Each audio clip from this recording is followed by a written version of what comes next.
Yeah, you might find it on me.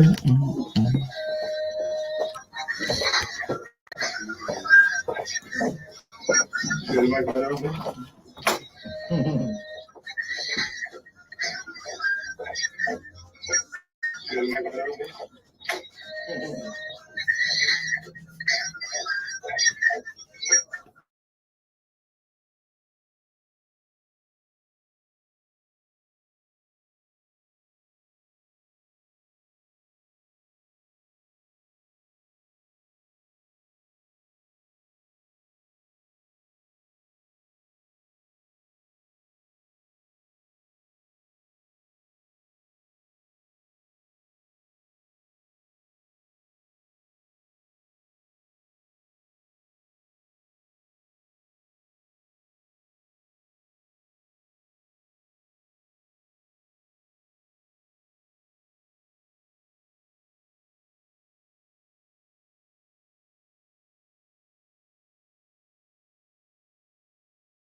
Your friends, bring your chairs, and be a part of the football frenzy on September the 12th and the 26th. Admission, adults $20, children $10. These matches are not to be missed.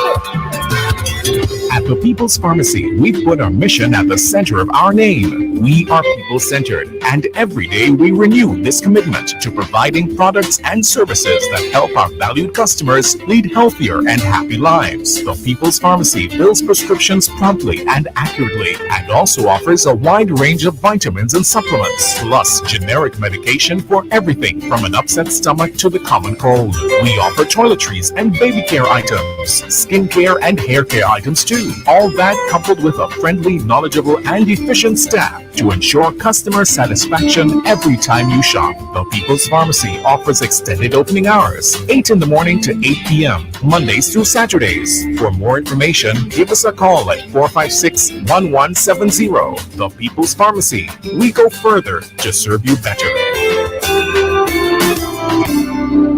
Thinking of winning the Lotto jackpot? Well, there is an easy way. Combo Play. Choose 4 numbers from 1 to 36.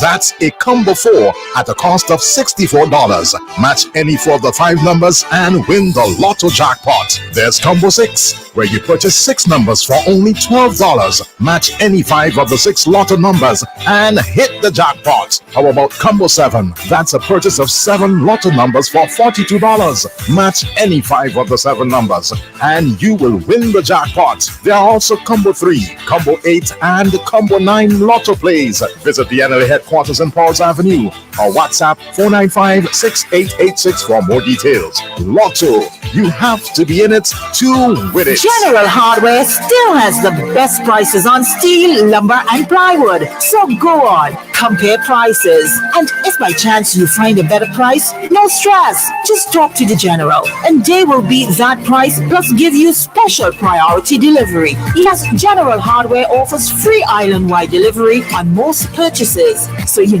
never have to worry about getting your goods on site on time. Plus, shopping at General Hardware is a pleasant experience with friendly, knowledgeable staff always ready to serve. What more could you wish for, huh? So come to General Hardware for proper service, lowest prices, free delivery, and see why nobody beats the General.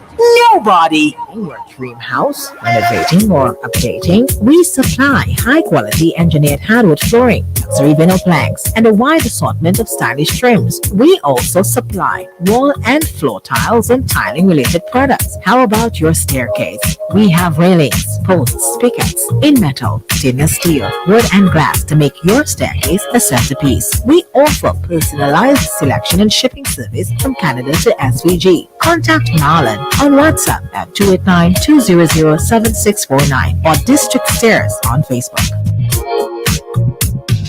Dr. Santiago Orthopedics and Traumatology Center in Capital City, Kingstown, specializing in bone, joints, ligaments, tendons, and muscle health. We offer PRP treatment, which supports wound healing in the joints, epidural treatment for lower back pain, hyaluronic acid treatment for knee pain, and much more. We also do minor surgeries and offer X-ray, physiotherapy, abdominal, joint, and pregnancy ultrasounds, cast and cast removal services. We are located at the junction of Level Gardens, opposite the Girls Guide headquarters. Our opening hours are Monday to Friday, 8:30 a.m. to 4:30 p.m. and on Saturdays, 8:30 a.m. to 1:30 p.m. We also do home visits, and our services are also extended to the Grenadines in Beckway every Saturday at Dr. Lugo's Clinic. Visit, call, or WhatsApp 530-7866 for Dr. Santiago Orthopedics and Traumatology Center, where preventing disease, relieving suffering, and healing the sick is our priority. Hey, miss! Come over!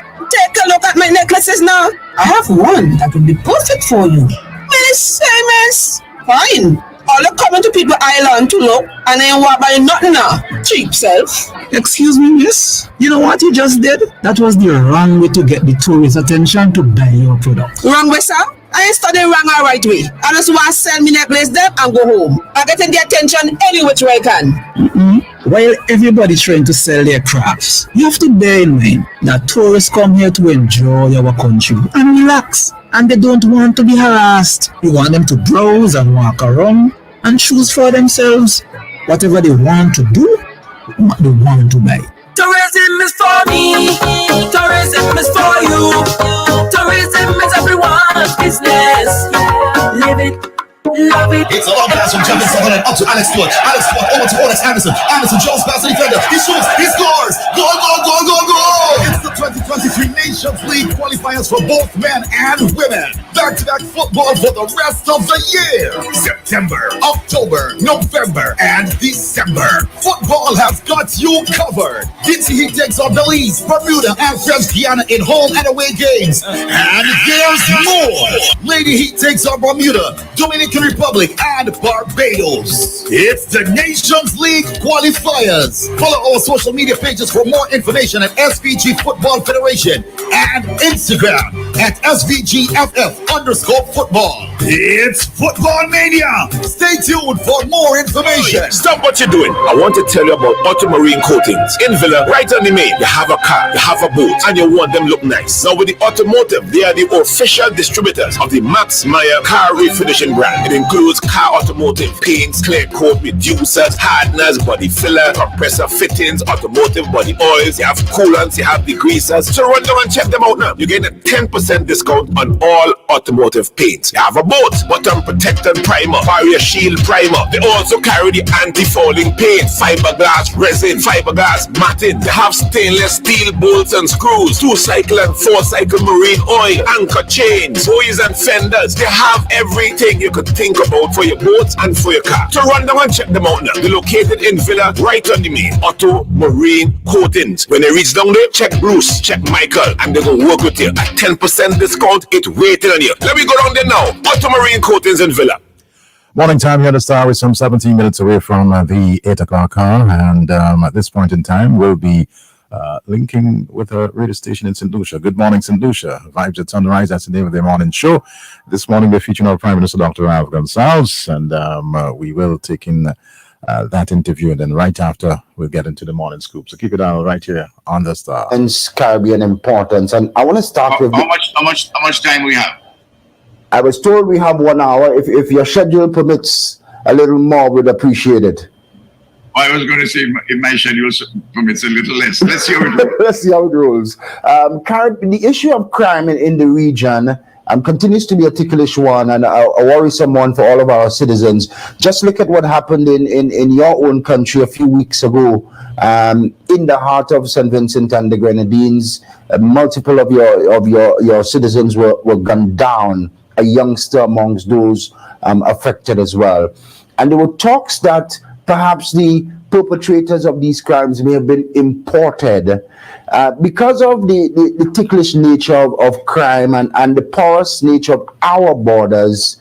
Why must we as a Caribbean and as Caribbean countries work together to address this issue? And perhaps you can give us an update on the shooting which occurred, which drew regional and even international attention a few weeks ago. Well, the police are continuing their investigation, and I don't want to comment on the investigation. I can talk to you about what I consider to be the, broadly speaking, causes of crimes. Notice I didn't say the causes of crime, because though there may be some general impulses to crime, there are some specific ones to specific crimes.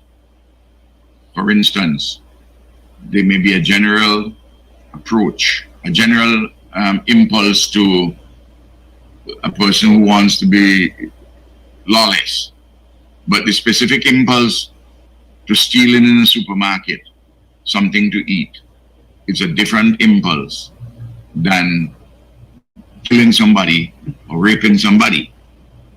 So I think that we have to speak about causes of crimes. If you want me to go to that discussion, this is a complicated matter. I don't buy into, let me tell you first of all what I do, the thesis I don't buy into. I do not buy into the thesis that generally that people go to crime because of poverty. If that was so, why didn't we have a lot of murders in the 1930s, 40s, 50s, 60s, 70s, 80s, 90s, etc., when you had more poor people, lower standards of living?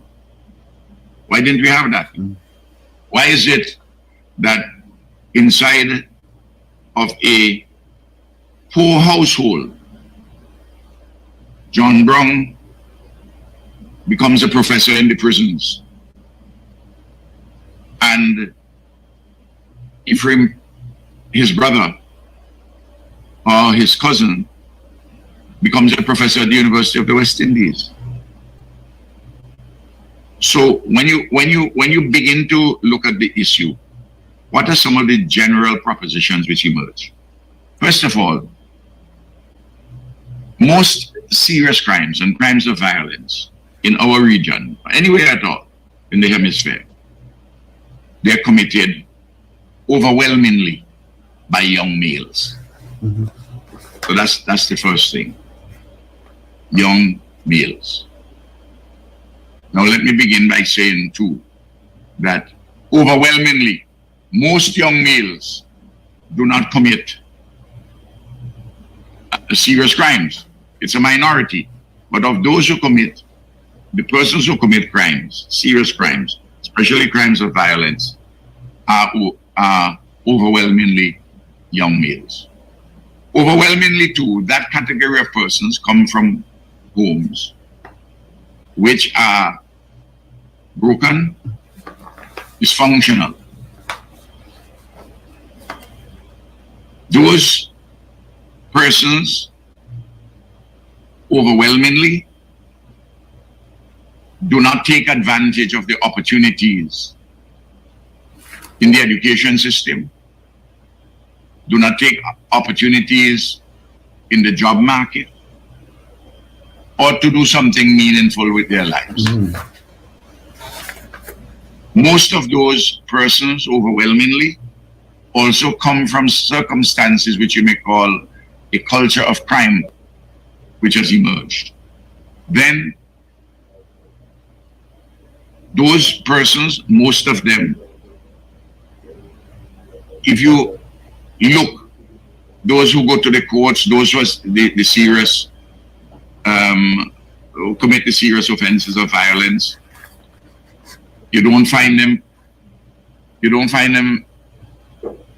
to be regular churchgoers, to be people who are young men who are involved in cadet corps, who have not been involved in the scouts, in cricket, in football, in community activities. You find that these persons overwhelmingly are greedy.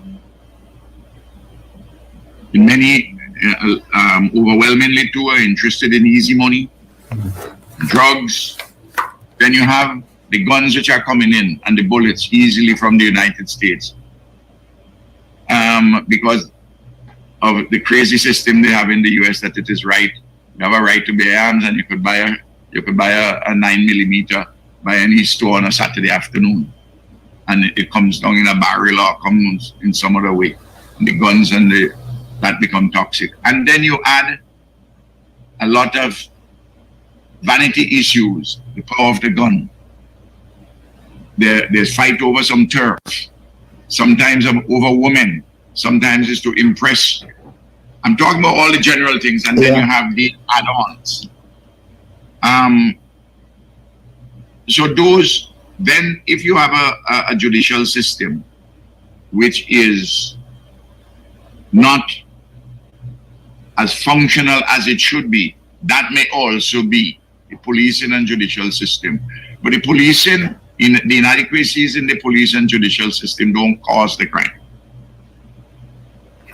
So that would be the perspective that I will bring to bear on this matter. Clearly, the responsibility is to deal with all of those things. So all of us, the family, the schools, the churches, civil society. I've said this. The communities, I've said this in relation to the churches. I will go to some churches, and the pastor is more interested in frightening me to go to heaven by telling me how terrible hell is, rather than preaching love, which is the greatest gift of all. You as the Rastaman say, you overstand what I'm talking about. I understand. And very much so. So it's a complicated business, and the policing comes in obviously to detect and try to restrain the extent of the commission of crime, the detection of the crimes, and so on. I went to a church not too long ago, and there was a young pastor who proffered the view that sin is the cause of crime. An interesting thesis. But since we are all sinners, and therefore every one of us has the potential as human beings, and men and women, and especially young men, we can be all human beings can be quite violent. We see what is happening at the state level in Ukraine, in the Middle East, in other parts of the world, on the streets in the United States, where young black youths are being gunned down, Hispanic youths and the like. There's a lot of violence in human beings, but to the extent that if this young pastor is onto something, that it's sin, and that all of us commit sin. Why all of us don't commit serious crimes is because we make a choice. That's what I wanted to ask you, Prime Minister. We make a choice because there's the element of choice. I mean, you go to the courts. You never hear anybody plead guilty. Plead not guilty, sorry, for a crime. Tell the judge, I'm not guilty because I'm poor. That's not a defense. The people make choices in committing crime. Yeah. There is a milieu. There's an environment, certainly. But at the end of the day, you make a choice. Yeah. And a lot of commentators and a lot of persons in the opposition, as soon as somebody kills somebody, maims somebody, commits some awful crime, somehow it becomes the government's fault. You don't take care of your boy child up to when he's 14 years old. And at 14 years old, you say, well, that's my problem. That's Chastany problem. That's Philip Pear problem. That's Ralph problem. Well, it's all of us problem. And this has to be emphasized over and over again. And what often happens, the thing degenerates into political squabbles. That's why I don't get involved in political squabbles over crime. If I don't do things which I should be doing with the judicial system, with the police force, you can point out those weaknesses. If I don't make best efforts in all the circumstances to see how I can grow the economy, in other words, to create social support systems for our young men, some things which the state can do, but understand this.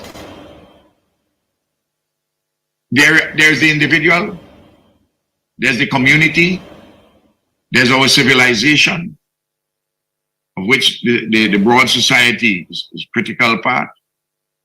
But remember, I'm coming from the individual. I'm then going to larger groupings. There's the market, and there's the state. The market, which has a lot of dog-eat-dog, monopoly capitalism, as you know as well as I do, my brother Shannon, has a number of features, dog-eat-dog, and some of the most avaricious tendencies. You ever hear anybody say it's because of the market why people commit crime? No, the government. So Chastany is in power, and I'm not going to go into St. Lucian politics. I'm just using an example. Under Kenny Anthony, there's an upsurge in crime. Chastany says, I'm going to fix that.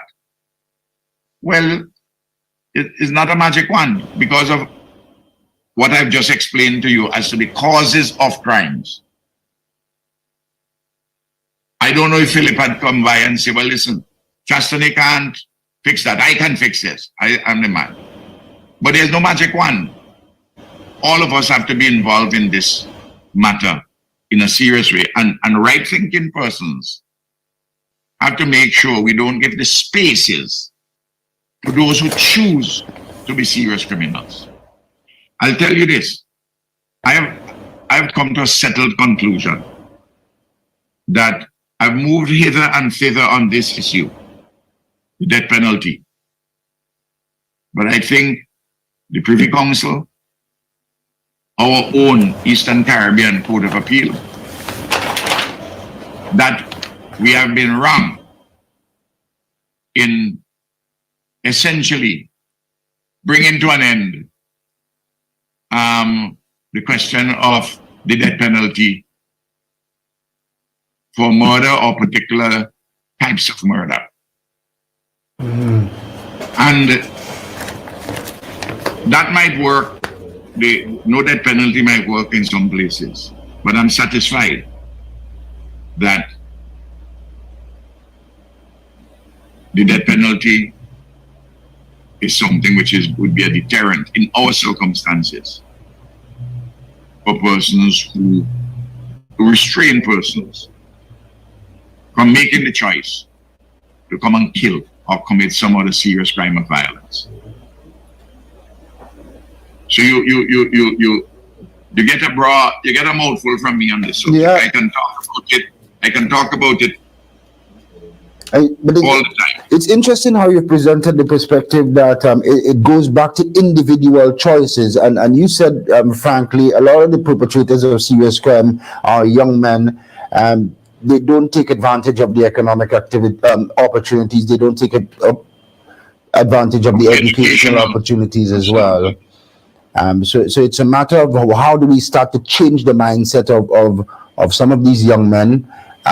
Perhaps not the current generation, but those coming after to save them. Take, for instance, this conversation you and I are having here. The persons who are likely to get involved in serious crimes are not hearing you and I, They're hearing other things. They go in, they're not hearing somebody in the cadet corps. They're not hearing somebody in the church. You may think that this show has a wide listenership, and I'm sure it does, but it's not reaching those people, those young men who are on a path, choosing crime as their way of life, either at the core or as a useful tool for their life and living and production. And there are many, many examples I can give about this. Now, there are people they're writers. And of course, the theologian whom I spoke about, the young pastor, would no doubt agree with much writing on crime, which says that crime is normal. The absence of crime is abnormal, because if it is a sin, sin is normal. The absence of sin would be abnormal. Therefore, what is the extent of criminal activity which is tolerable in our civilized society, in our Caribbean civilization? And I think overwhelmingly people will say that what we have across the Caribbean, we have too many killings. It's intolerable. And that is why all of us must work at it. Yeah. The issue of the death penalty, and we heard your views on it. Quickly, Prime Minister, do you expect any pushback from the churches and the international communities? Of course. I expect pushback from my church, the Roman Catholic Church. I've said publicly, though I, as a Roman Catholic, on matters of doctrine, I'm supposed to say, well, the Pope is the one, the Holy Father is the one who pronounces on doctrine. But I don't consider his views on this to be a matter of doctrine. Neither my mother, God bless her soul, she used to discuss this with me, and she, of course, had the position of the Pope. So if influences like my mother, who was a very devoted Marian, follower of Mary, if I will buck on this, would tell you how much on my reflections, both on the information, the interrogation of it, the development of my knowledge on this matter, my understanding, and applying my heart to wisdom. That is my settled conclusion as I speak to you this morning on the 8th of September. Yeah. Somebody may come along and convince me otherwise, but I doubt that. And after 20 years viewing how the region has developed and watching the troubling issue of crime take its grip on families and communities, I'm certainly sure it would be extremely difficult to change your mind on the death penalty. Prime Minister, we want to talk CIP in just a bit. We need to talk regional integration and And I want to get your continued vision for the Caribbean region in just a bit. But you have to take a short break because the connection will break. You have to pay the bills. You have to pay the bills, and the connection on the Zoom will disconnect shortly. So just have your guys. We use the same link. Just have your staff come back on. We'll see you again in just a bit. All football fanatics, get ready for a double dose of football excitement. On Tuesday, September the 12th, let's rally behind our team, Vinci Heat, as they take on Bermuda in the CONCACAF Nations League qualifiers. The field heats up at 3:30 p.m. in the Arnesville Stadium. But wait, there's more. Mark your calendars for Tuesday, September the 26th, when Lady Heat charges onto the field against Bermuda in the Women's Nations League qualifiers. This match kicks off at 3 p.m. in the Arnesville Stadium. Grab your friends, bring your chairs, and be a part of the football frenzy on September the 12th and the 26th. Admission, adults, $20, children, $10. These matches are not to be missed.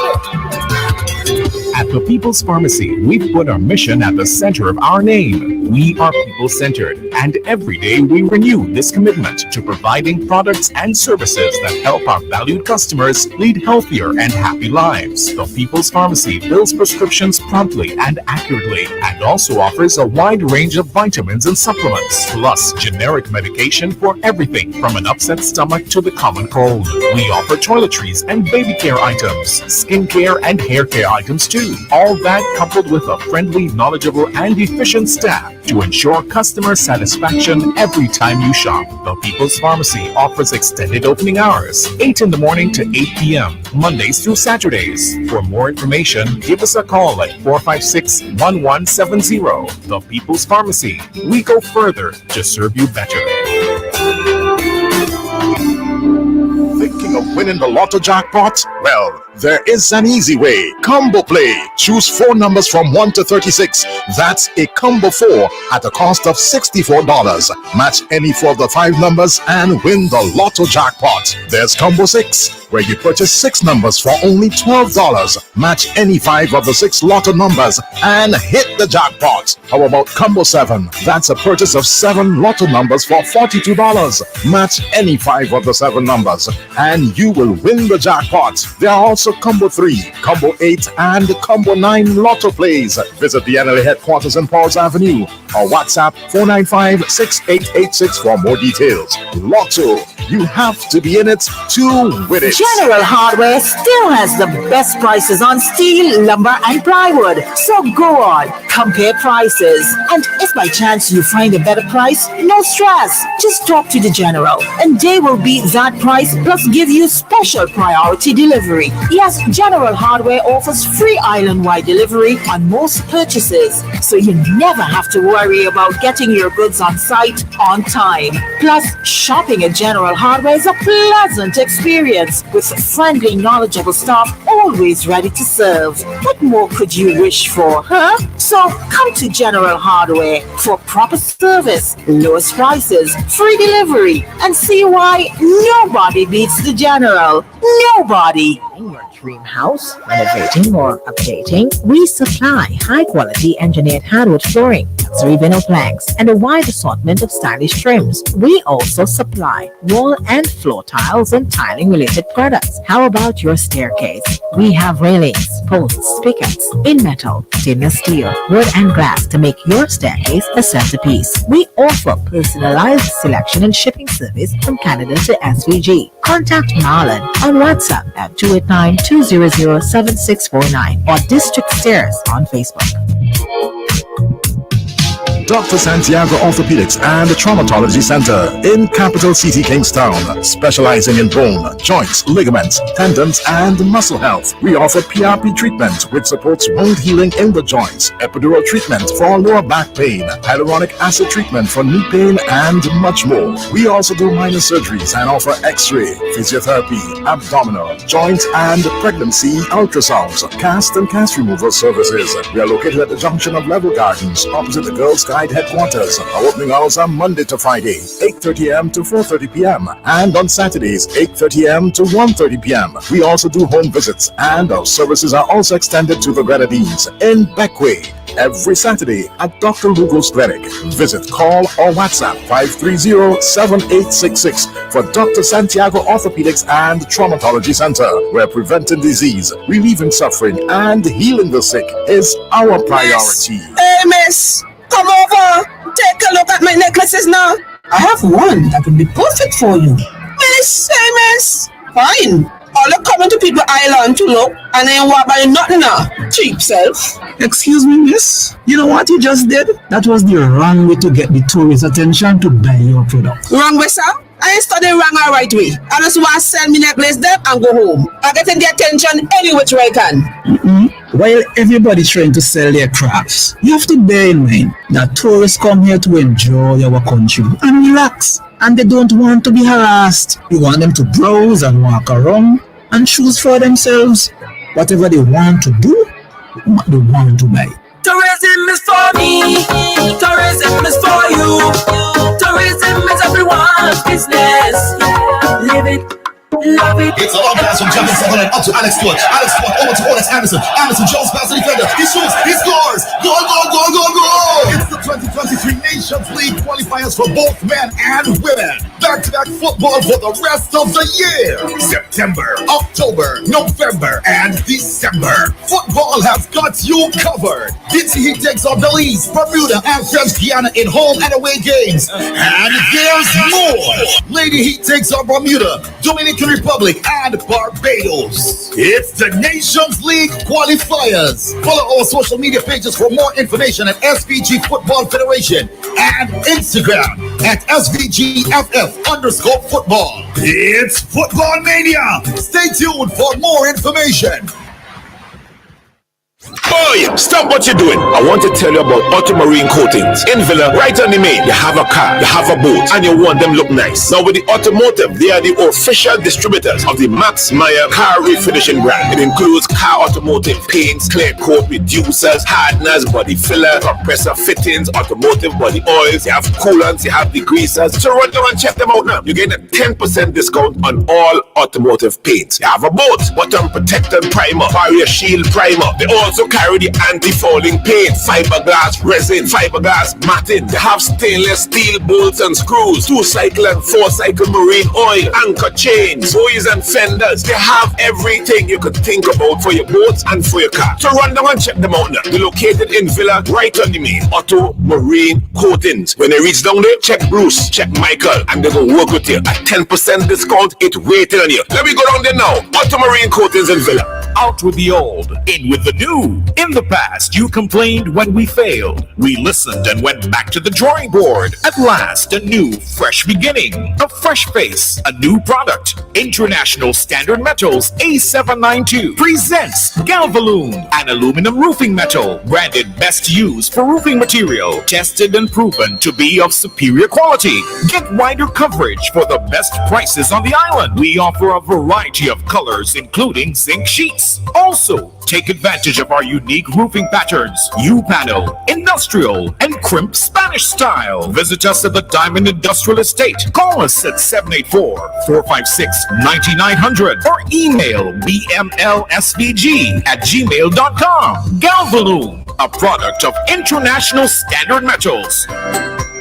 Customize your kitchen exactly how you like it. At Jake's Kitchen, we supply natural British hardwood cabinets for all purposes, like over the hood and standard wall cabinets with wine and plate racks and different accessories to choose from. And Jake's Kitchen has the very best white and stainless steel microwaves, stoves, and fridges with water dispenser. And we've got items for other parts of the house too. Give your kitchen that posh Hollywood look for the best price in the land. At Jake's Kitchen, open 8 a.m. to 4 p.m. Mondays to Fridays and until 12 Saturdays. Jake's Kitchen, upstairs, Caribbean Glass, Grenville Street. Call 456-2126. Email sales.caribglass@vincisurf.com. Football fanatics, get ready for a double dose of football excitement. On Tuesday, September the 12th, let's rally behind our team, Vinci Heat, as they take on Bermuda in the CONCACAF Nations League qualifiers. The field heats up at 3:30 p.m. in the Arnesville Stadium. But wait, there's more! Mark your calendars for Tuesday, September the 26th, when Lady Heat charges onto the field against Bermuda in the Women's Nations League qualifiers. This match kicks off at 3 p.m. in the Arnesville Stadium. Grab your friends, bring your chairs, and be a part of the football frenzy on September the 12th and the 26th. Admission, adults, $20. Children, $10. These matches are not to be missed.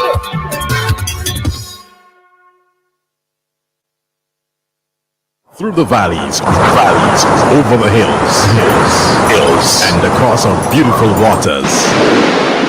Star FM 98.3 and 104.7, shining through just for you. It is the Star with 98.3 and 104.7 on the FM dial. Of course, here on a Friday morning. Just standing by to rejoin the program that is taking place in St. Lucia. Of course, good morning, St. Lucia. Vibes at Sunshine, the name of the radio program this morning, of course, featuring Prime Minister Dr. Ralph Gonsalves. And it's a television program. Oh, my apologies. The thing is, the company owns that television station as well as their version of Hot 97 in St. Lucia. So they own TV and radio. Okay. But Good Morning St. Lucia is TV. Right. All right. So we're standing by, and as soon as they're ready once again to continue the conversation with Prime Minister Dr. Ralph Gonsalves, we will certainly rejoin Good Morning St. Lucia, Vibes at Sunrise, the name of the program. All right. But it is just about 14 and a half after the 8 o'clock hour to all, locking it in here, of course, on a Friday morning. Our friends who have been online for the entire morning, Tommy Kirby and company, of course, Ansnell. Narissa, good morning to you. Polly Mango, I haven't seen Polly for a long time. Good to have you locking it in, Polly Mango. And Paula Jack and company, of course, thanking you ever so much. But Sion, yesterday, of course, you had the sitting of the House of Assembly. What are you laughing for? Serious business. Because man come late and vex. Man come late and vex. Man come late and vex. Man come late and vex. It was still accommodated. That's the kind of government we had. Man come late and vex. Yeah. Leader of the opposition. When was it? None of them were in the house. Well, when the speaker said we had question 13, and she looked across, and apparently there was no one there. Right. Absolutely no one. Okay. No, right, because it would disconnect, but then you will click it back and get back in using the same. All right, so that's Sion having a conversation with someone to make sure that PM Gonsalves is backing on the program there in St. Lucia. But of course, yes, I was making the point that we had the sitting of the House of Assembly, of course, in that temporary location there in Caliacua. You had some 19 questions on the order paper from the opposition. A lot of them are asking about roads, this road and that road, and that kind of road and that kind of stuff. Some are asking about road walk, how road gangers get, employed. But yesterday also, very importantly, had a number of bills down on the order paper. Sion, I don't know if you noticed, but there was somewhat of an abrupt end. I think there was some sort of transmission problem coming from the parliament there in Caliacua as to what would have accounted for such. I don't have any idea, but I think there was somewhat of an abrupt ending yesterday. I don't know if you have any details. No, I don't. I'm not sure what happened because I didn't pay attention to the entire day. Oh yeah, yesterday was jollificate a little bit. Jollificate. All right. I'm still gonna see you for that word, huh? Yeah, that's all right. I had a jollification yesterday, so I didn't get the entire program. But I sent you a clip. Yeah, and we're still standing by waiting. Oh my Lord. Okay, then you go ahead. All right. Well, yesterday, Sion said he sent me a clip, and maybe we should just share the clip with you in the meantime while we wait for that link once again out to St. Lucia, the Good Vibes morning program this morning featuring Prime Minister Dr. Rav Gonsalves. And yes, sir. The education revolution, as we're pretty much aware here in St. Vincent and the Grenadines, a policy of the Unity Labour Party government where no child is left behind. Every single child being given an opportunity, certainly to grab that education. There's a transition from early childhood into primary school, from primary school into secondary school, and then from secondary school, of course, to the community college. And even further, there's still hundreds who go off to certainly further their studies, do their bachelor's and things like that. Others will go on to do their master's. And it has certainly been a wonderful journey for many here in St. Vincent and the Grenadines. Now, Canawan seems to be in the news as of late. Pretty much aware of what happened recently. PM Gonsalves had to go to Canawan sometime during the course of this week. I believe it was on Tuesday to settle a matter with regards to a developer restricting access to nationals. But also the parliamentary representative for the Southern Grenadines, which Canawan forms a part of, was speaking yesterday in the House of Assembly following the results of the CSEC. Now, this is year number 4 for the secondary school in Canawan. A secondary school where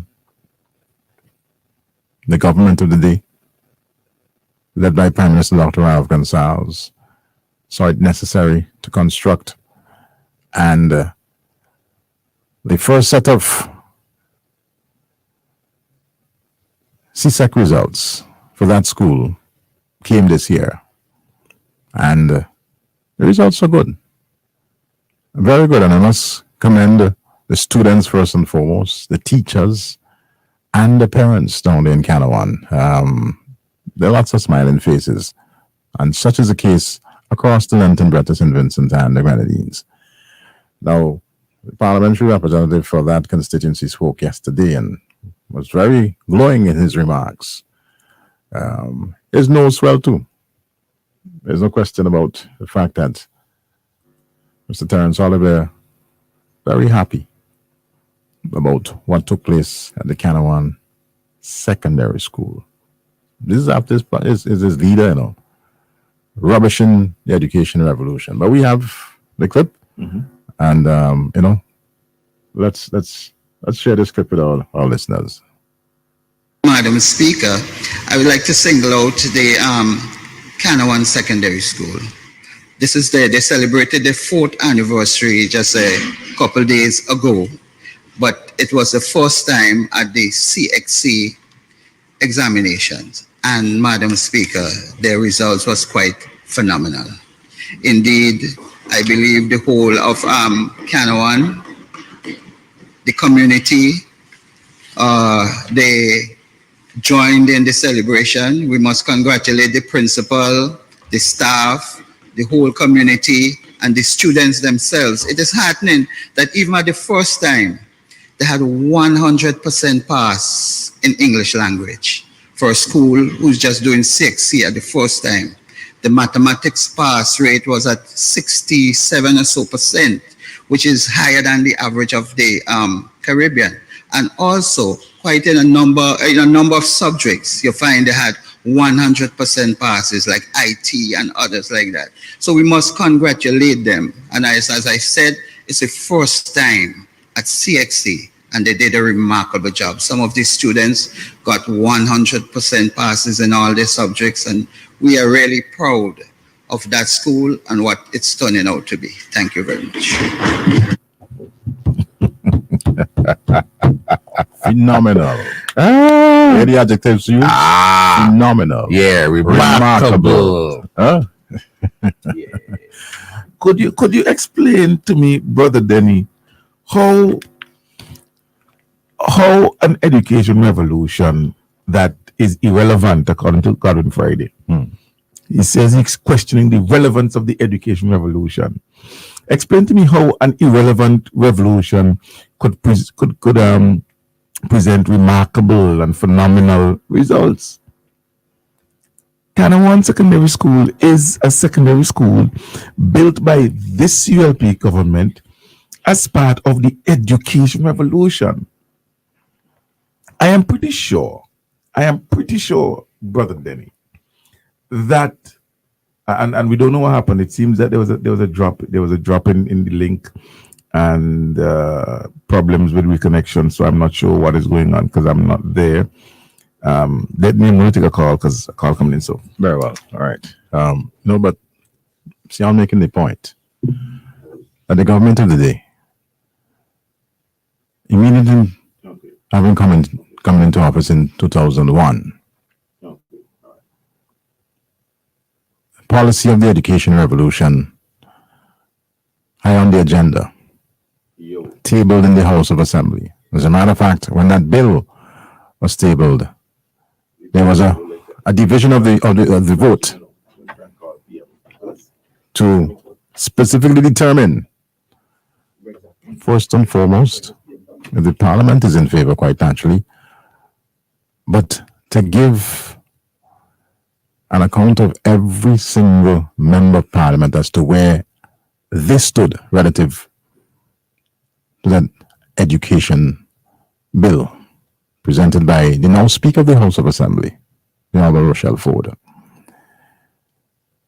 And every single member on the government side voted in favor of that bill.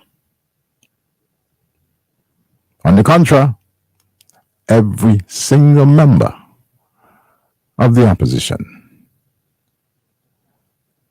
the Honorable Adam Eustace,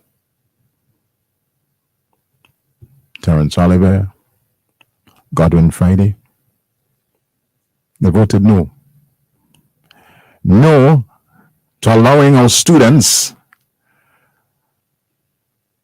moving, or should I say making that transition from primary to secondary school, where some of them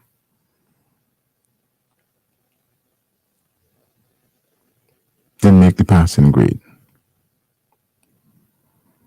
Back then,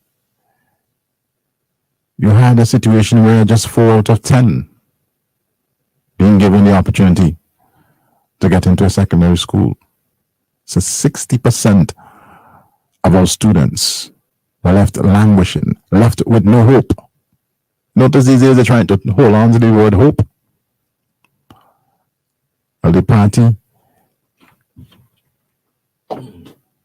then had our young children, the future of this country, with no hope, with dig banana hole and all them kind of stuff there. So go sit down on the block.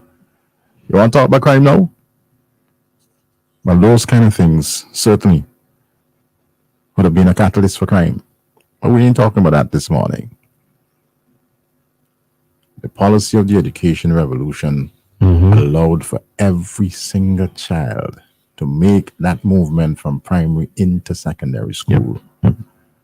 Pass or fail. They say they water down the education system. Well, since that has happened, the youngsters, with regards to results, have been going up and up and up and up and up. We now have a situation where ballpark 85-86% thereabout every single year passes a CPEA. There's some who are borderline, there's some who fall below the line, but they're not left behind. They are given the opportunity to get into a secondary school, given an opportunity to get into an environment where they now have highly trained teachers. Very importantly, graduate teachers. Teachers, of course, with bachelors and masters. That's where we moved to. How much used to be back then? We had 3? We had 4? 4. Wow. Leveling the playing field. That's just basically what has taken place in St. Vincent and the Grenadines.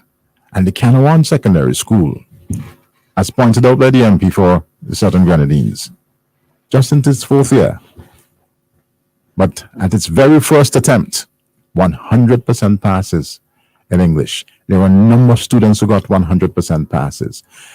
Very importantly, also, he outlined the fact that 67% of the students pass mathematics, which is above the Caribbean average. I'm thinking, whatever. Why you laughing? Because to me, everything that he outlined and you're outlining now sounds like something whose relevance you need to question. It definitely sounds like something that you need to question the relevance of.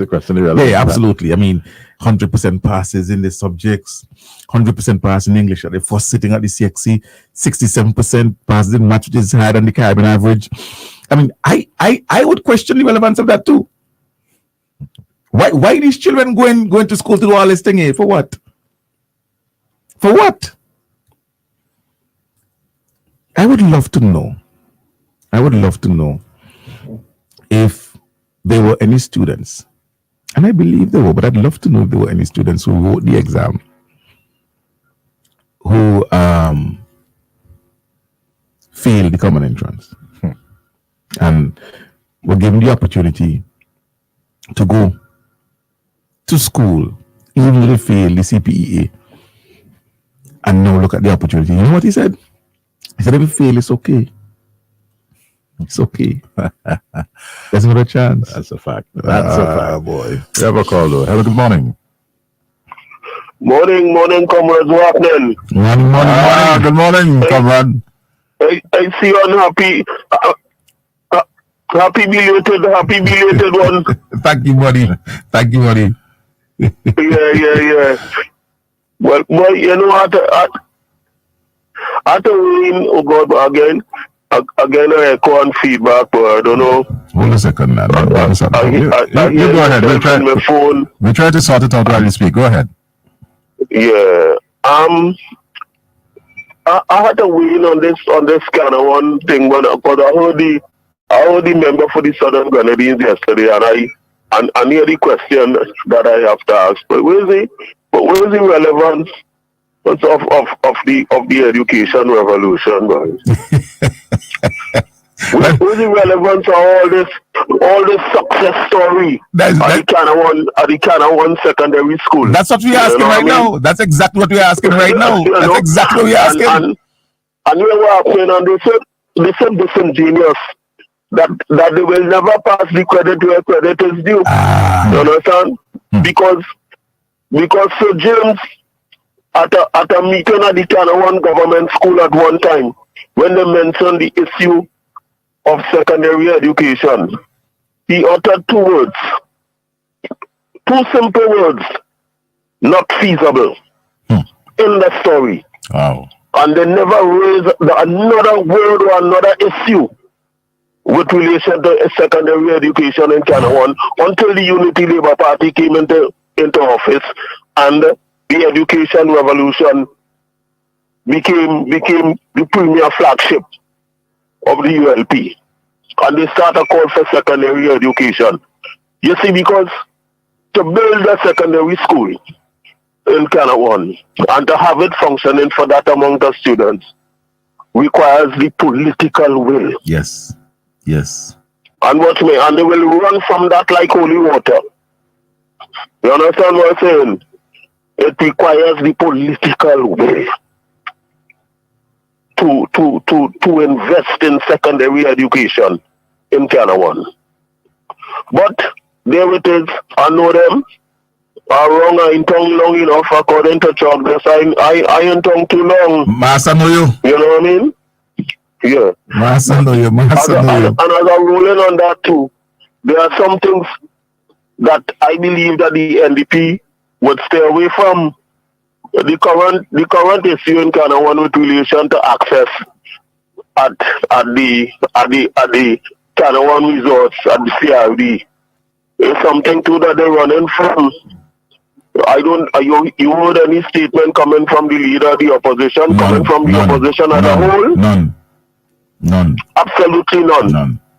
You see, when things go wrong in the morning, it's extremely difficult for you to change it in the evening, you know. Old people say so. And I remember in 1998 standing underneath a shop, having a political meeting and indicating to the people of Canawan that with relation to this sweetheart deal, this special kind of arrangement, this Canawan Resort Development Agreement, which is a noose around the neck and our grandchildren's neck, that is going to be a very challenging thing to deal with, and that we need to deal with the question of access to your beaches and so on, and in terms of how we are giving away our sovereignty, you know, and you know what happened? They stole me with rotten egg. You hear what I'm saying, Danny? Yes. Loud and clear. Yes. Yeah. They stole me with rotten egg. And I don't want to take up too much of your time on this. No, but I tell you something. Matter, I tell you something, comrade. Snaggy. But here what happened? The issue with relation to CRD and the people of Canawan could have been handled in a much different manner if they were prepared to do so. But they weren't. They gave to Sir James full autonomy. As a matter of fact, it was done during a period of time when he was king and lord of all Islay. So a meeting was held again at the Canawan Government School. And at that meeting, Sir James indicated to the people of Canawan that I am going to lease 1,200 acres of land up at the north, and a hotel will be built, and there will be jobs evermore, and there will be milk and honey flowing in the land of Canawan. And one man there to stand up. And he indicated to him, he says, Sir James, I hear this, and I hear you speaking as Prime Minister, representing the government. We have not heard the voice of the people, but I have not seen or heard the investor. Where is the investor? He told them, I speak on behalf of the government and the investor. And when he said that, the people of Canawan shout the man down, and the man that is sit down and shut up. He called me last week. He says, Snaggy, the chicken has come home to roost. Come on, all you are gone. Have a good evening. Have a nice day. See you, boy. And I hope we could still see and have a little something, boy. Absolutely. All right, buddy. Nice. Yes. You know, the point that Snag is making with the arrangement that was made, the Canawan Development Act or whatever it's called, and the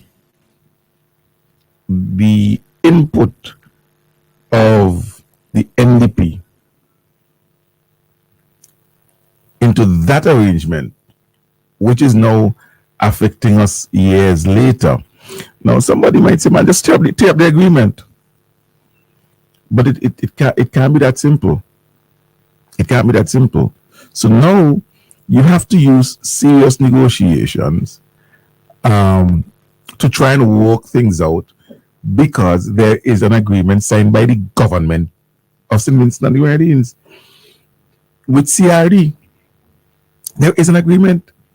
And Debbie was pointing out to Lavon, who the PR of the NDP, went up there for whatever reason, I'm not sure, but she was quite ready to distance herself from the NDP while she was there, because Debbie says, this is Lavon, the PR. He said, no, I'm a resident of Canawan. Well, I'd love to be able to go out and then and say, no, I'm not the press secretary at the office of the Prime Minister. I'm a resident of St. Vincent and the Grenadines. And she was there making, noises. But Debbie was saying this arrangement that is affecting us now was put in place by the NDP under Mitchell. And there were certain things there are certain things in the agreement. This is what Debbie is saying. This part I can't verify. But Debbie is saying that the agreement gave them the authority to construct anything without planning permission. Sure. Wow. Debbie is saying not on the live. It's there. I can't verify that aspect of it. But that's what she's saying. And that's the arrangement that was signed by the government. Under the New Democratic Party, the leadership of James Mitchell. And so now, that arrangement made back then by those guys is affecting us now. And like Snaggy said, and like PM said, the opposition is mum. The opposition is mum.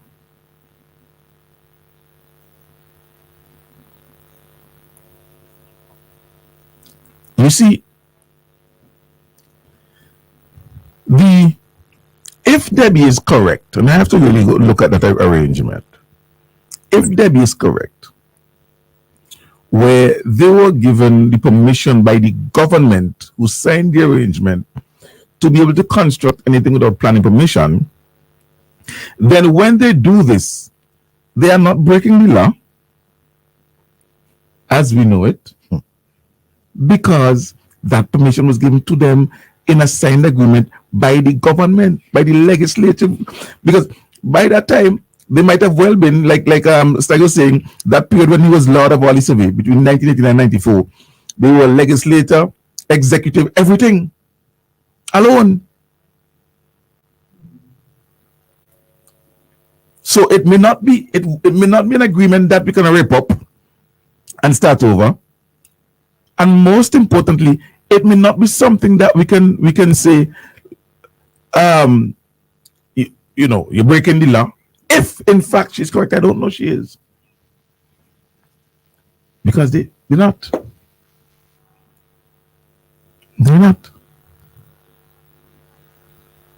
But Lala had nothing to say except to say, don't bring up Mitchell because Mitchell done dead and gone rotten. And it's the government. It's the government, she says. So, whatever rubbish thing they put into effect, then this government has to take the blame. Oh, yeah? Well, clearly, according to Lavon, clearly, because it's the government. It's the government. So our government now was responsible for Otley Hall because that was a government deal. And the thing out of Diamond, that's our thing. And it's our government to give you a factory tuna because it was done by the government. Don't bring up Mitchell, man. It's the government of St. Vincent and the Grenadines. You hear me nonsense, so?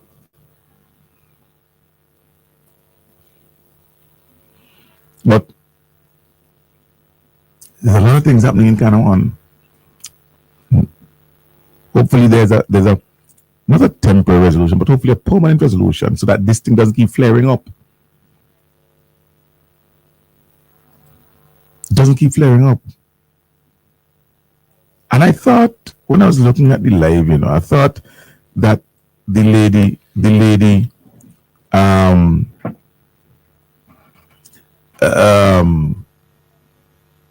looked rather arrogant.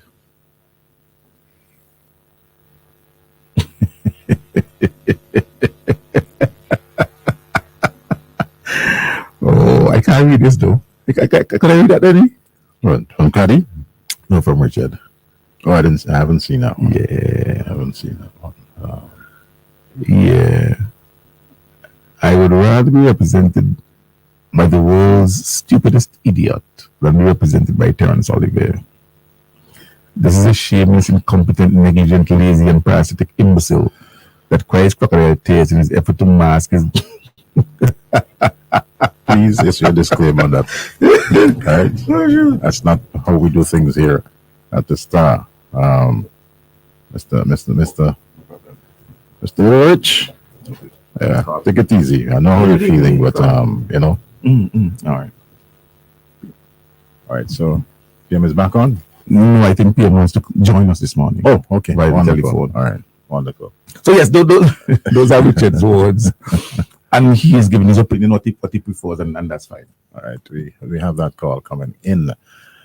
So let's say good morning. Hello, good morning. Pleasant morning. Hold for Prime Minister coming, please. Certainly, will do so. So we are waiting. Prime Minister comes house. Good morning, Prime Minister. Morning, PM. How are you doing? Well, you know, I was on the same Yeah. the St. Lucian program, but there was a break. They had to do other things, and we just couldn't get them back. Well, we were following PM. Actually, the program was being carried live here, so we were rebroadcasting you here. So we were following. Yeah, so that's the story. That's fine. Yes. Maybe I don't know why they had to break the Zoom. You know, I could have just stayed on because I couldn't get them back. Yes, I recognize that. And good morning to all our listeners on Star. A few interesting things happened yesterday in Parliament. Yes.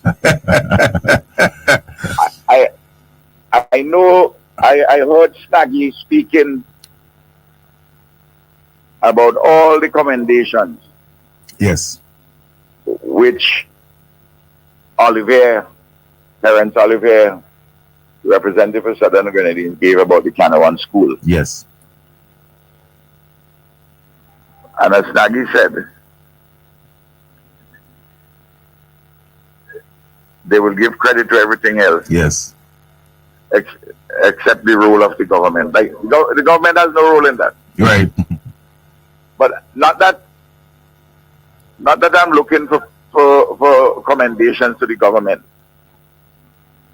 and all who have been involved.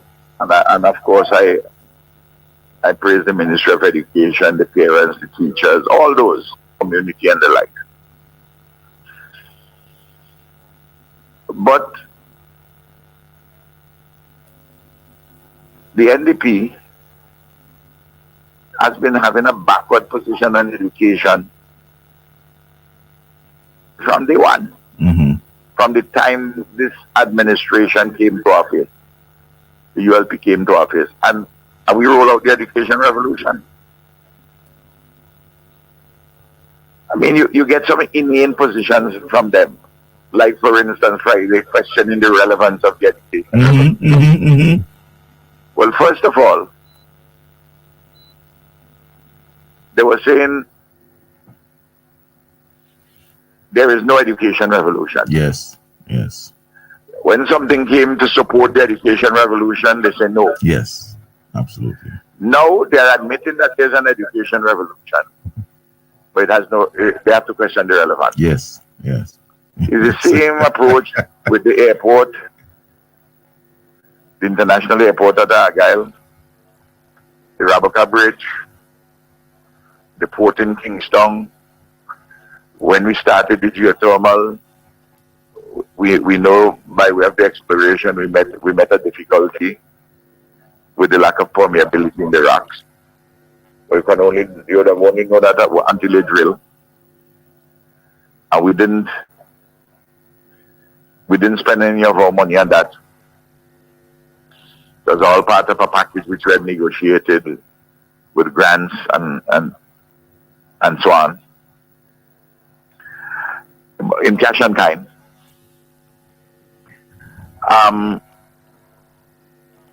The modern medical diagnostic complex, everything. The housing revolution.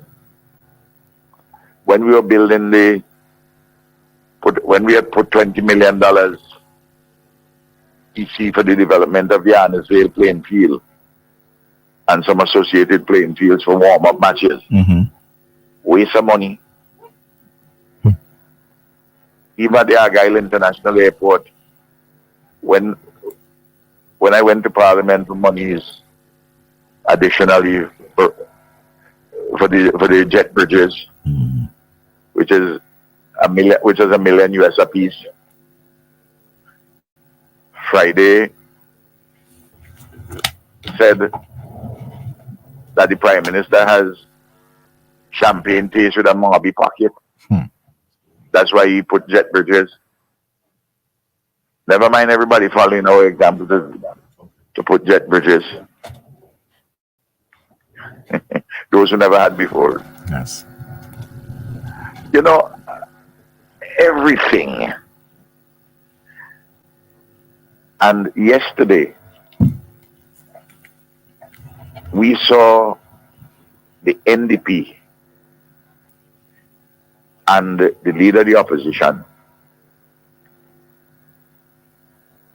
in a most unattractive light.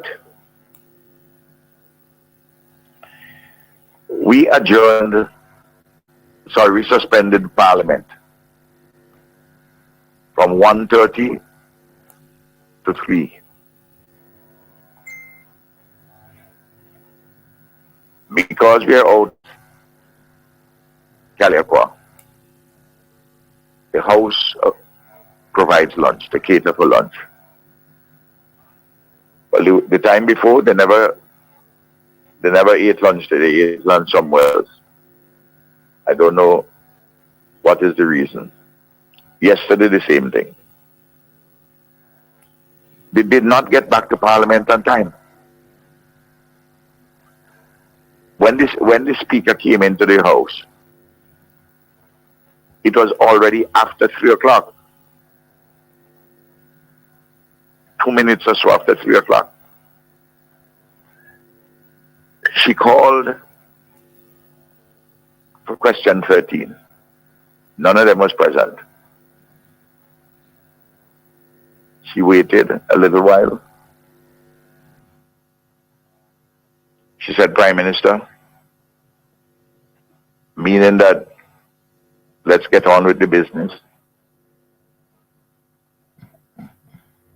I got up. Well, in fact, she asked if I can move on the 12.5, the suspension of the provision in the standing orders relating to hours of sitting. You normally can go up to 5 o'clock, but you move a motion to suspend that. So that motion took time. Then the bill regarding the St. Vincent Grenadines Citizenship Amendment Bill, they want to give second generation Vincentians born overseas the opportunity to apply for citizenship without going through naturalization, the 7-year period of residence. I move the motion in relation to the bill to continue with the debate because it had gone to select committee in which they participated. It is when that was concluded that I saw Israel Bruce coming in. At that point, it would have been at least 7-8 minutes after 3. Then, subsequently, a short while after Friday came in. You can look at the tape, you know. You can check it yourself. It's not a mystery. Instead of Friday, simply say, Madam Speaker, I'm sorry. that I'm late. Sorry that we're late. We got held up a couple minutes. Would it be possible after the bill, after this particular debate, to revert to have the answers? The questions 13 to 19 posed and answered.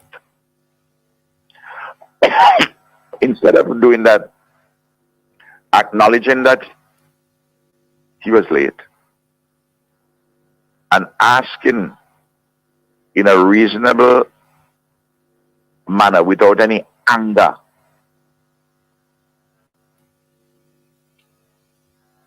to have a reversion after the debate on that particular bill to the questions. Instead of that, he got into a rant telling the speaker essentially that she was lying. She didn't start after 3 o'clock. Ask her, cross-examining her rudely. Why is your time now? Why Yes. It's the same thing my watch say. Yes. So it couldn't be what you say. I getting up to make a suggestion as I eventually did.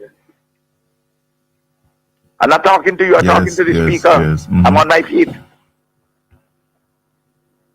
I say, yes, but I want to make a helpful suggestion.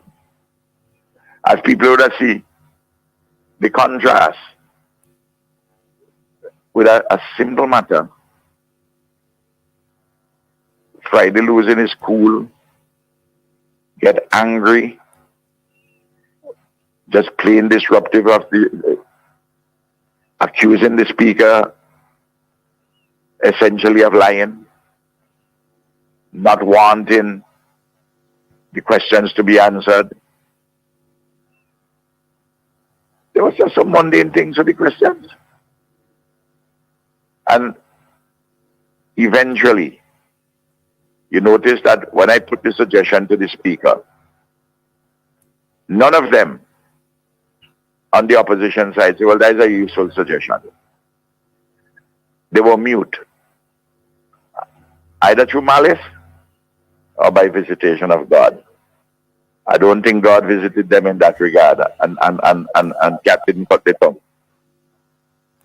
So you can take a choice with that. And then after the debate, you notice I raised after the debate on that bill, when that was concluded, I raised it again and said to the speaker that she may wish me to move a motion to revert to the questions. And she confirmed, yes, that would be required under the rules. And I moved that motion. Well, I tell you, none of them on the other side said anything. Whether yeah or nay, a few of the guys on my side, the members on my side, said yes. So the eyes had it. But I could tell you, there were some members on my side who really didn't want me to accommodate the opposition because of the manner in which Friday behaved. There was just rudeness, there was questioning the speaker's honesty, and the usual rant that you know, completely false. Continuing the big liner that we don't want to answer the questions. Listen, we are the ones who have made question time. We in the ULP, since we're in government, we have made the question time. a meaningful tool for the elucidation of matters of concern to the people, and for a parliamentary check on the executive in the highest traditions of parliamentary democracy. When I went to Parliament in 1994, up to the time where the end period in opposition in March 2001, you never read out the questions, you know. You just say you're asking question number 2 on the other paper in my name. So the listener didn't know anything. Those who came in the strangers gallery. And remember, Parliament was not broadcast live. Exactly. We broadcast it live on radio and TV. Remember, the only time Parliament used to be broadcast live is the 1 week in the budget debate. Yes, yes. And then there were controls. You know, these guys have amnesia. They want to practice, they continue to practice the big lie. And they just want to be disruptive.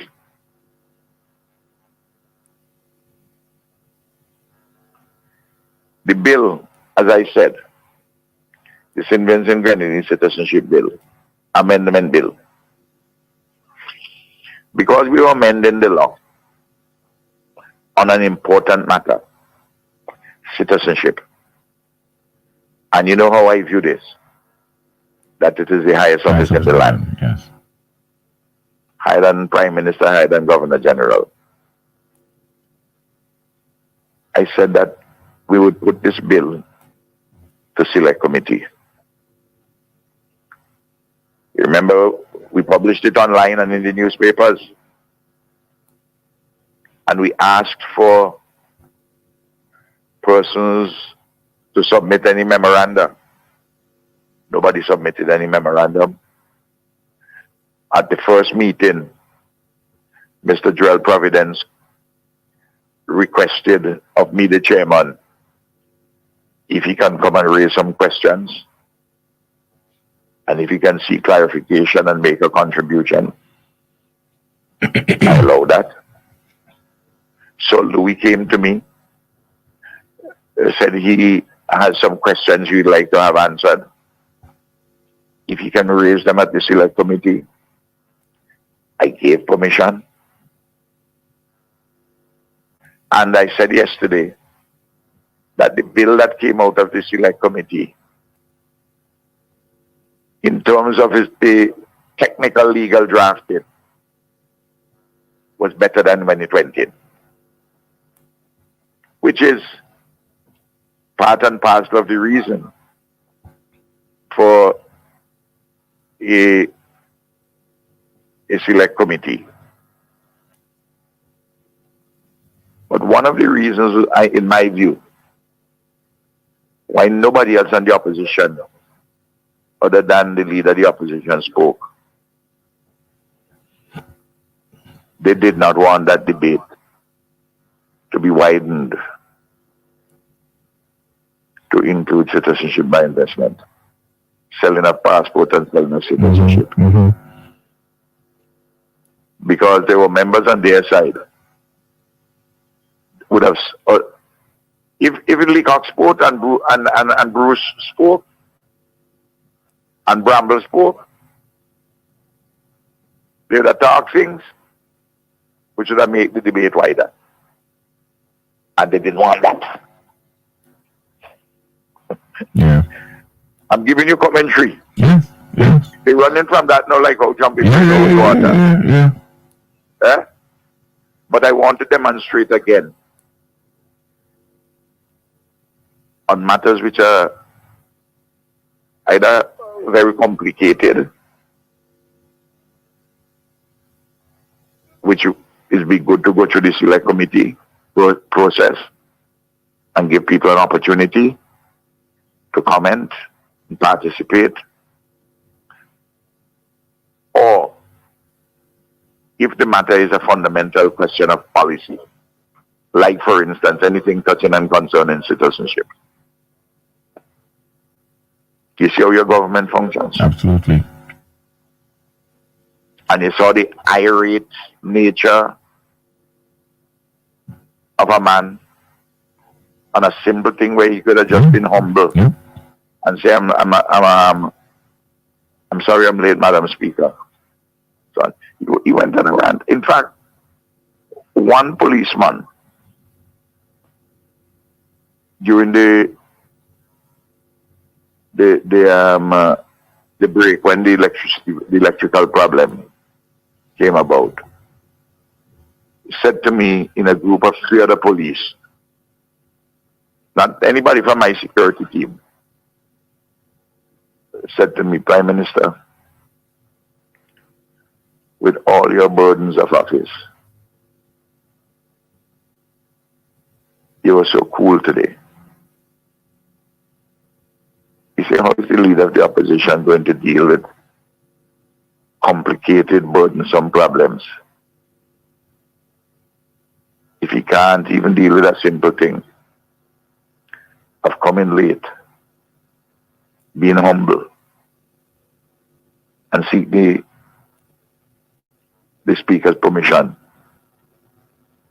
to get something done properly, in his view. Important observation by the policeman. Eh? Absolutely. Huh? Yes, yes. And of course, yesterday was a good day too. Africa CARICOM Day.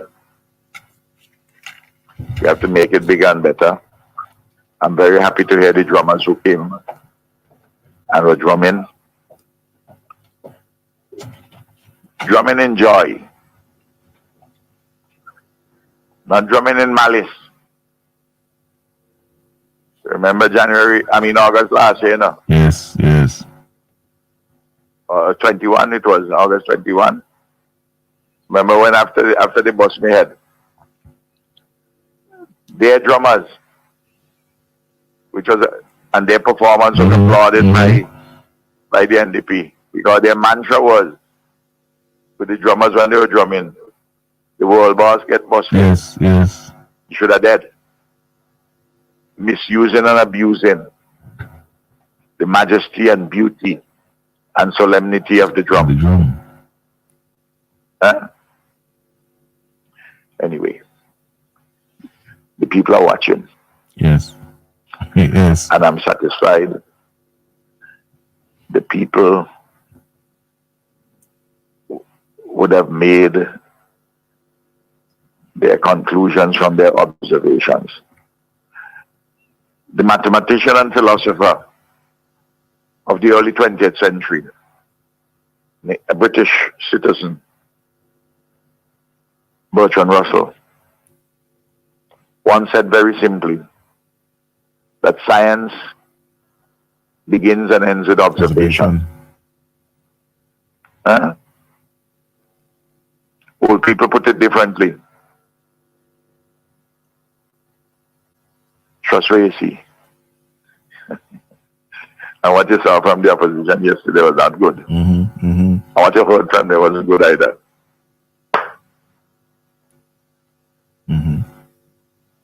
This afternoon,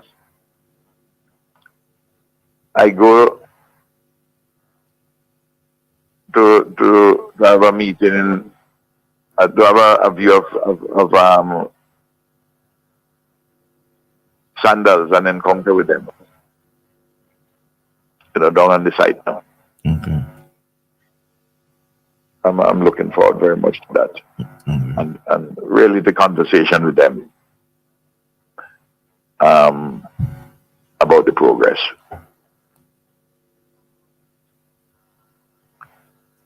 So more time then, unless you have any question you want to ask me. Yes, Prime Minister, if we were to go back to Canawan, and I raised the observation already this morning that if in all the congratulations, the Ministry of Education or the government got any congratulation for the successes of the education revolution on the island of Canawan. So that is important because people are paying attention. Like you say, people are paying attention. But could you care to update us on your trip there? You went down there because there was an issue brewing with the developers. I went there and everybody heard what was said because Debbie had on her live. phone. Yes. I didn't hear it, but other people tell me they hear it. Apparently, sometimes the song goes good and sometimes not so good. Yes, very wind. There's a lot of wind. Yes. But I no meeting as yet, as far as I'm aware, taking place between the developers in the north and the leadership of the protests and the members of the community. No. If you're going to exercise what you consider to be your right, I'm talking about the developers, to build a gate on your property.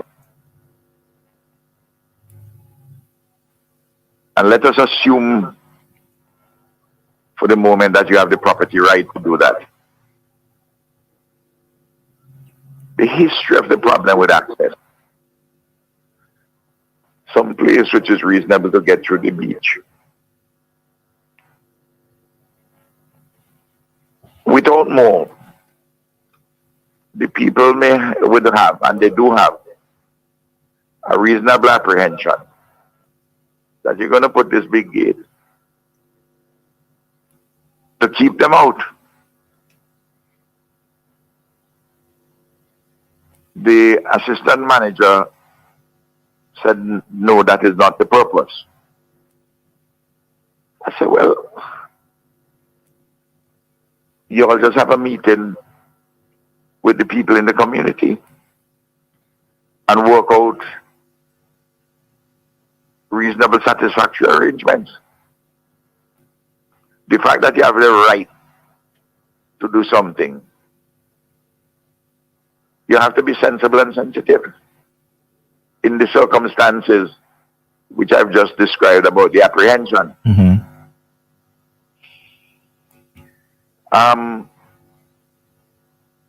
As far as I'm aware, that hasn't happened yet. And I don't know if the developers want to do that, and I take this opportunity to urge them again. I advise them that if they just see a small number of persons who have come to the protest, they would be in error if they interpret that to mean that the bulk of the people in Canawan don't have the apprehension and not supportive of the protesters.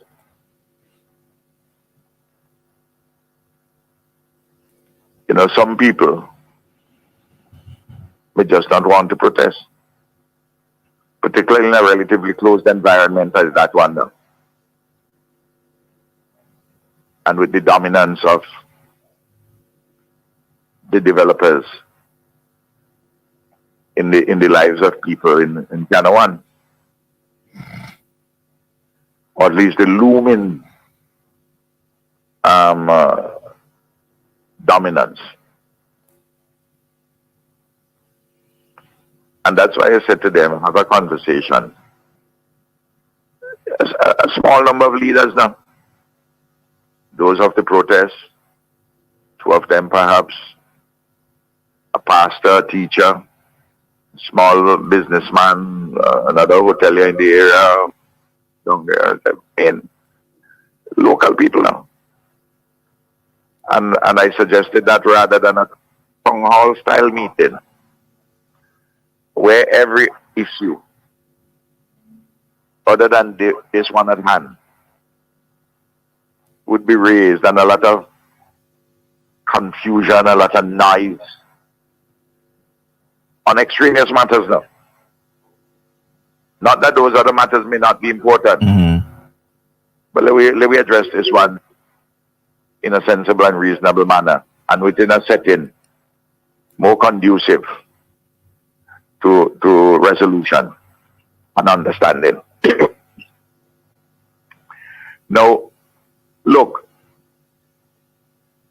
a lot of people have a lot of rights to do this or that.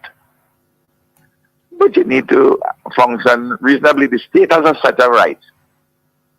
But the state acts reasonably. The state doesn't act like a bandit. You understand what I mean?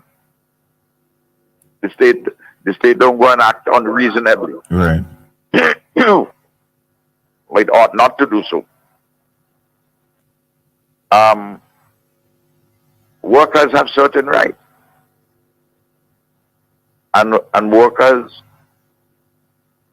exercise those rights by and large in our country with good reason. You know what I mean? Yes. Yes. Without cooperation from the community, a small group of managers can run kind of one in developed area. People who do all the work, people who cook, people who clean, people who man this or that, telephone services and the maintainer and so on and so forth. You understand what I mean? Yes. The state, in its provision of services,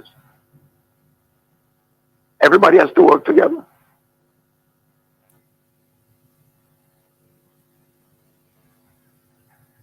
So there is where we are. But very interestingly, the opposition hasn't spoken on this question at all. And they haven't put themselves on the side of the people. Somebody asked me, Comrade Ralph, is this a case of a famous quote which you normally use, which I borrowed from a poet, a Caribbean poet of distinction, now dead, Martin Carter of Guyana. Is this a case of the mouth being muzzled by the food it needs to live? Interesting question, eh? Yes. Very, very interesting question, Prime Minister. I let the wise ponder upon that. Yes, absolutely. Thank you very much, Prime Minister. We appreciate the call this morning. Is this a question? An apt question that the mouth is muzzled by the food it eats to live. All right then. All right, Prime Minister, have a good one. Thank you so much. All right. Well, pleasure, of course, hearing from Prime Minister Dr. Ralph Gonsalves. One could say, media hopping this morning. Yes. St. Lucia. And the program in St. Lucia was going quite well, right? Quite well. It was disappointing. I would speak to him to see if he has any urge to reschedule, but by the way, Denny, let me just say this here. Yes, let me finish what I'm making with PM.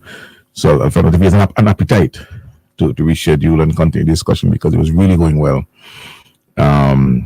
So I would see how that goes. But it's a beautiful Friday morning, and we had him in St. Lucia. We had him on Star. He's always on Star. We had what he's in St. Lucia or wherever, because we make sure we bring any event that the Prime Minister is participating in. We make sure we bring it here on Star so that the people of our country, wherever they are, can follow the activities of the Prime Minister. So we do it all the time. So we see how that works out. It's a good Friday, and we could talk a bit more about the congratulations and whether or not the education revolution is relevant. And we will see how that work. Yes. Yeah. All right. Well, thank you ever so much as always. Of course, locking it in here on the Star, whether it's on 98.3 or 104.7. Those persons who are following us on the Flow Setup Box channel 0784.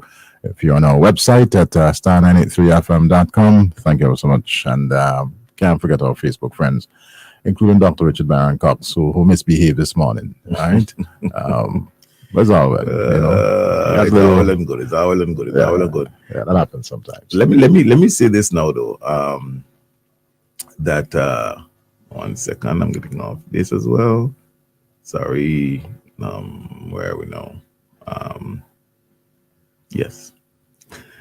So one of the things about supporting a proper football club, is that when it's a birthday, there's wish happy birthday. So I got my happy birthday with greetings from Chelsea FC. Yeah. Where's it? Yeah? Where is it? Yeah. You see, that's what jealousy does. That's what jealousy does. So I would There's some automated response kind of thing. It may be, but at least you know that I'm from Real Madrid, so you studied. Yes, sir. With my name on it, Okay. Happy birthday, Sion from Chelsea FC. My name today. Okay. So you can stop there and automate yourself. Automated greeting. Hey, whatever. That sounds like malice and jealousy, like what people talked about a while ago. I feel it. Yes. Okay. I'm awaiting your request to ask CPM. I'm not sure what that is. Nonsense. We don't get sucked into that.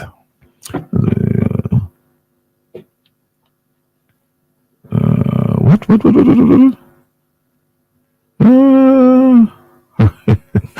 you're fed up with that.